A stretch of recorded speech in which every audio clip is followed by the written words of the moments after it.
Hello and good morning. I have a friend coming over who is a street photographer, and I'm no street photographer, so I thought I should get some practice in before he arrives in a couple of weeks. And I also thought it would be a perfect time to test out my new, old, vintage fisheye lens. Before I get into the photography, I just wanted to give you a quick update because it's been a while. Aside from some regular work, I've had concert photography, I've had sports events, I've had to move house. I recently did a music video for a band and it's kept me so occupied, and even though I might have had a bit of time to do some of these videos, I certainly did not have the energy. But today, I really felt the need to get out because when my friend comes down, I need to be able to take him to the places that I think will be really cool for him to shoot street photography and at least have some basic skills. So you might be wondering, why a fisheye? Well, I've always wanted a fisheye. I picked up this Sigma 8mm fisheye for less than $300 Australian. It's 20 years old, 20 plus years old. I think the original manufacture was 1999.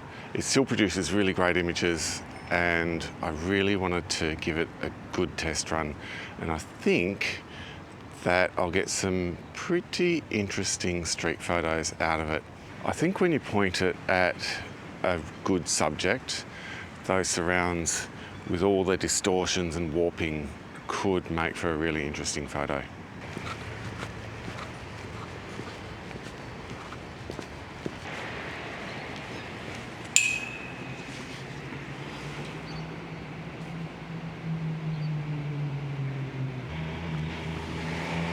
So cool.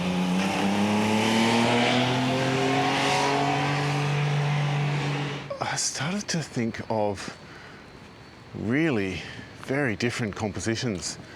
I'm actually looking at this up here.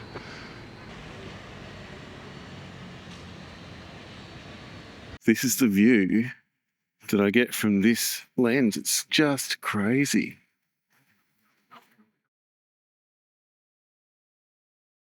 So a bit of a rookie mistake. I had my microphone attached to my bag and not myself. So when I took my bag off, audio's gone.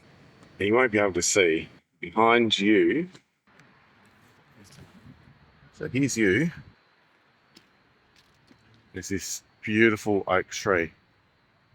And I think getting that kind of angle is just beautiful. It's such a different concept having a circular picture. It's hard to wrap your head around, and especially when you're dealing with platforms like Instagram and YouTube and all the social media where everything is set to this particular format, the 4x5 or the 16x9. To have a 1-to-1 circle really messes with your head.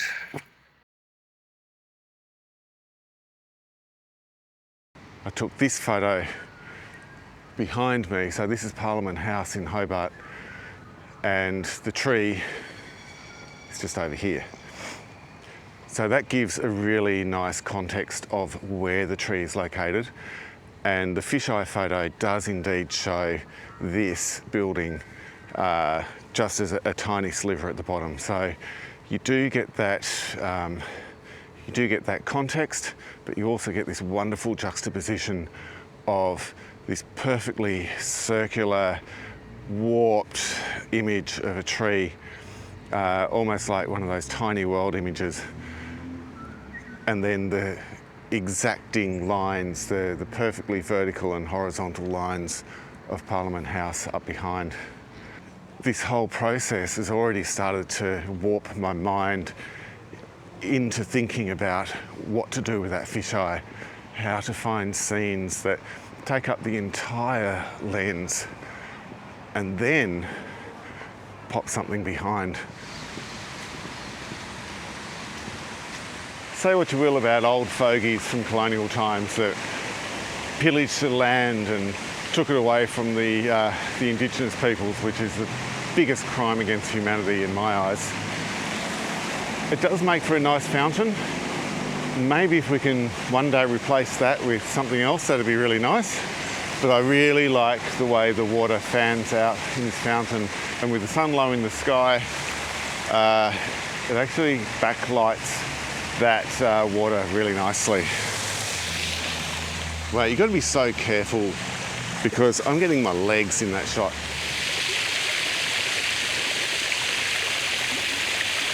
Because of where I was and the direction I was facing, I had to raise the aperture to f8, which effectively gave me focus from 20 centimetres to infinity I can have in the full focus range. So sitting this close to the edge of the fountain. Another cool effect of a fisheye lens, which I've discovered, is that it really accentuates leading lines. While this has got a very slight curve to it, once you get it in the fisheye, it bends around to match the edge of the frame. And it does, in fact, lead your eye to the end there with the archway, which is just what I wanted. It was this building that I saw as I was driving to work the other day that made me think of grabbing the fisheye. And so I'm just going to have a bit of a play around. There are some beautiful arches, there's flags, there's the ramp, which I've already done, and the stairs below.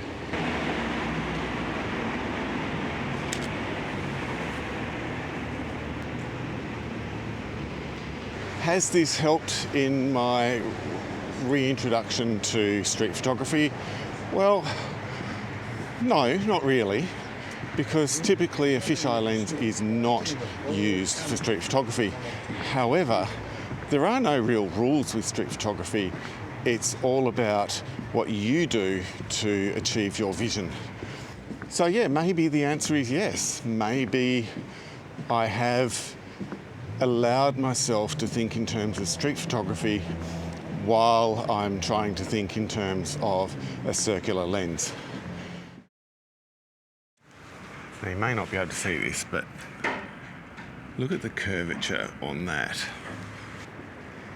So you can see from this footage that you get this curvature just on the edges.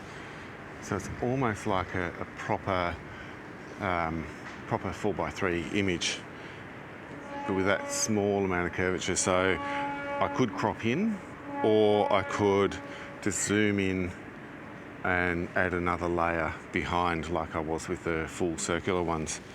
But you can see here, I can get a really good close-up of the tugboat.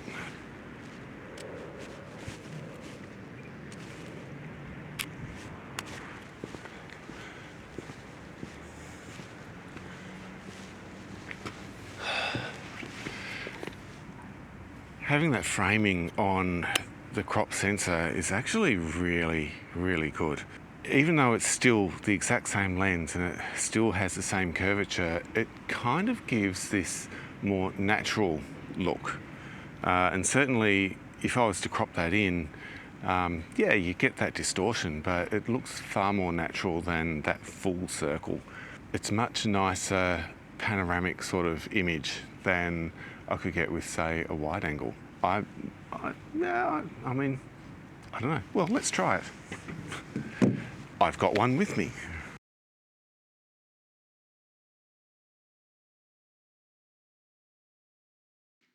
We've seen some pictures. So what actually is this lens? I've just basically said it's a fisheye. And according to the sales information, it's a Sigma 8mm f4EX fisheye 180 with the Canon EF mount. I said at the start of this video how I've always wanted a fisheye, and that is true.